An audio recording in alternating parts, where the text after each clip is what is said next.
Welcome to That's Good Sports. I'm Brandon. The Patriots can't even commit crimes right, Perna.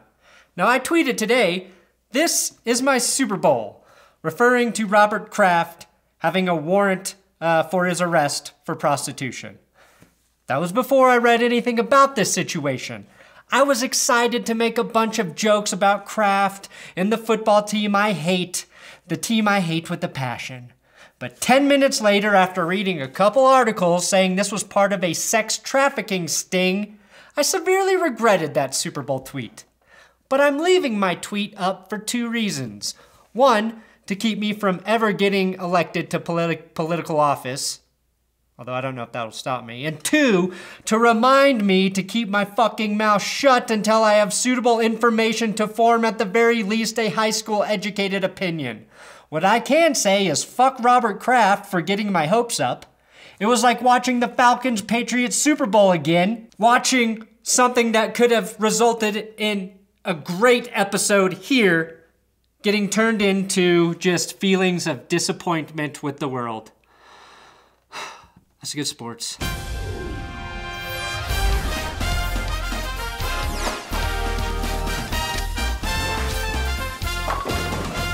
Celebrities getting caught for soliciting prostitutes has a rich history of being funny.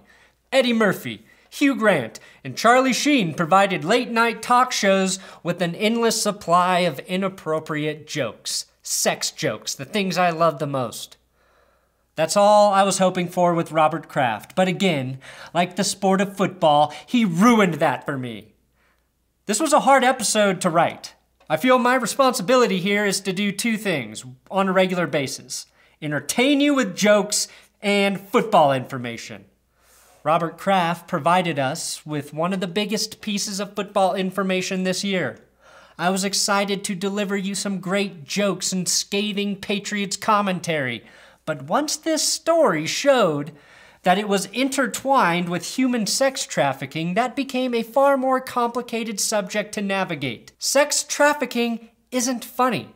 Just like the Patriots having won their 6th Super Bowl isn't funny. No part of this story is funny anymore.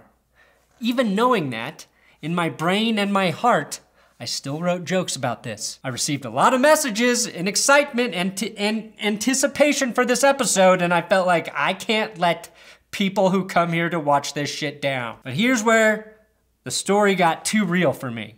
According to USA Today, 10 of these spas were shut down in Orlando, Palm Beach, and the Treasure Coast after a several-month investigation revealed women there were in sexual servitude.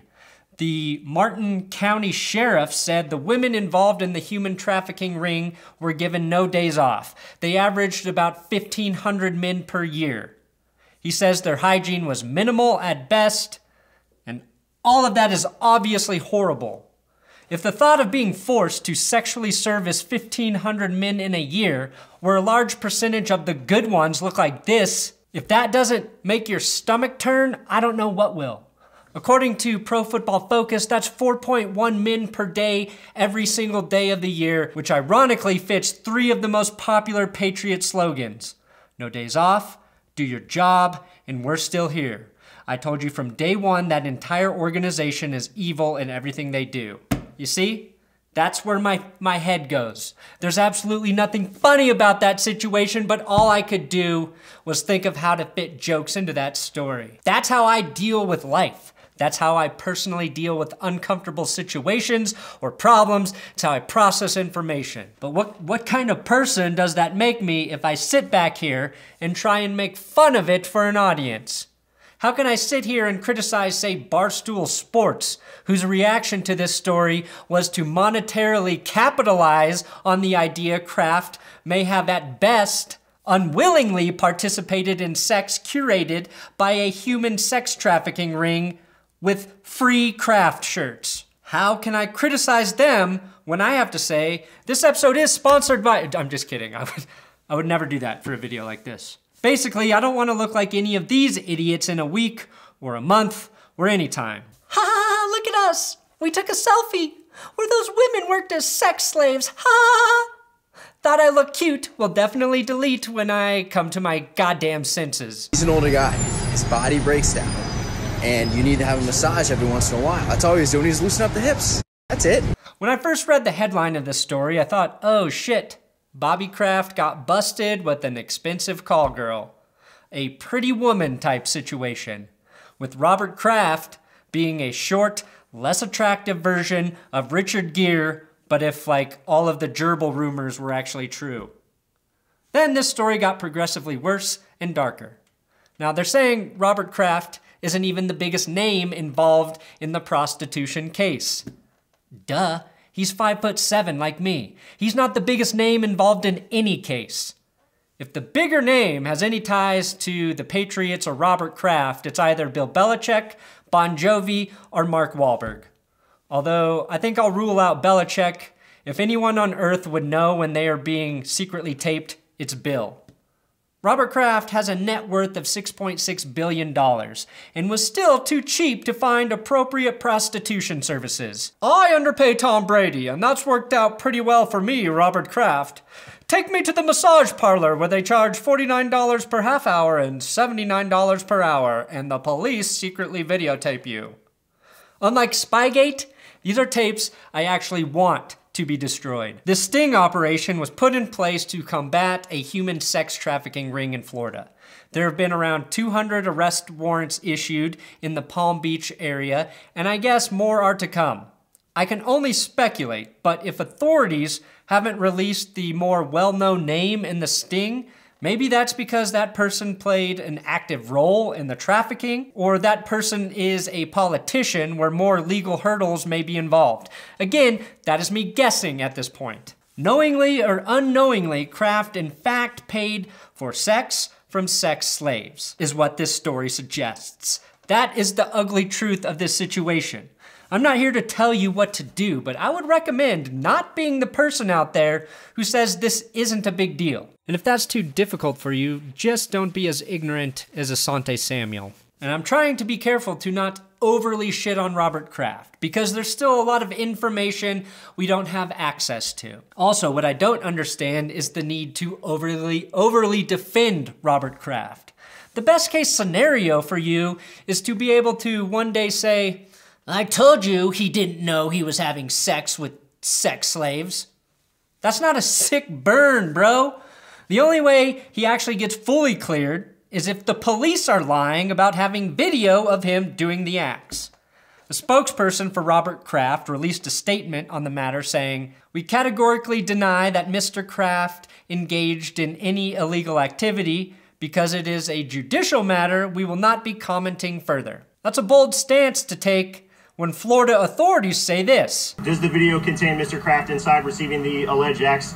The answer to that is yes. The best thing for him to do is probably to admit to everything he was implicated for in the report, which was visiting the Orchid Spa on 2 occasions and maintaining that he was completely unaware of the fact that the women were there against their will. Your Honor, in my defense, these blue pills were burning a hole in my pocket, and I simply wandered into the first rub and tug I saw, which was on Google Maps, 2,000 miles away from my main residence in Boston. It was the first place I found, Your Honor. I saw this story break, and I couldn't write down jokes fast enough. And now, I just feel sad for any person being forced to live in the circumstances that these girls were. Robert Kraft can plead ignorance here, but I don't know if that fully clears him. I researched the quality of cat towers for 2 weeks before my wife and I purchased one we thought was good enough for our cats. If I had $1 billion, I feel like I would do the same background study on the sex I am paying for. Also, if I had $1 billion, my cats would have the sickest cat tower you have ever seen. The craziest thing is, if these charges stick, he might have to sell the Patriots. Panthers' former owner, Jerry Richardson, was forced to sell the team for sexual harassment claims, and Donald Sterling was forced to sell the Clippers when racist recordings of him were released. Robert Kraft, the first NFL owner to lose his football team for a $50 hand job, could be next. At the very least, Kraft will have to hand over control to his son, who looks like the Patriots coach on Madden because Belichick, wouldn't give his likeness away. The NFL owners also fall into the NFL personal conduct policy and are actually supposed to be held to higher standards than the players. If Goodell suspended Brady and fined the Patriots and took away a draft pick for air pressure in footballs, I would believe Kraft will be punished by the NFL to the fullest extent, especially because it's the Patriots. This is also a reminder that no matter how much money you make, you still have to try and not be a fucking idiot every day. Don't be an idiot, the universal truth that connects all of us. If the evidence comes out and Kraft is in fact guilty, how the NFL deals with this situation will be something we all follow extremely close and something that could change the trajectory of the NFL. How this affects the Patriots directly affects the entire league since New England runs the table every year. At this point, Robert Kraft is only being charged with a misdemeanor for soliciting sex. That part isn't shocking. But paying for sexual acts from people being forced to do it is completely different. It makes this case for the NFL unprecedented. This may surprise you, but I don't have experience in the world of prostitution. Things I do know about: football, TV, alcoholism, and body hair. This is a complex topic, far outside my area of expertise. What I do know is that there is a dark world tied to the sex trade. Even in places where it is legal, it doesn't mean it's all kosher.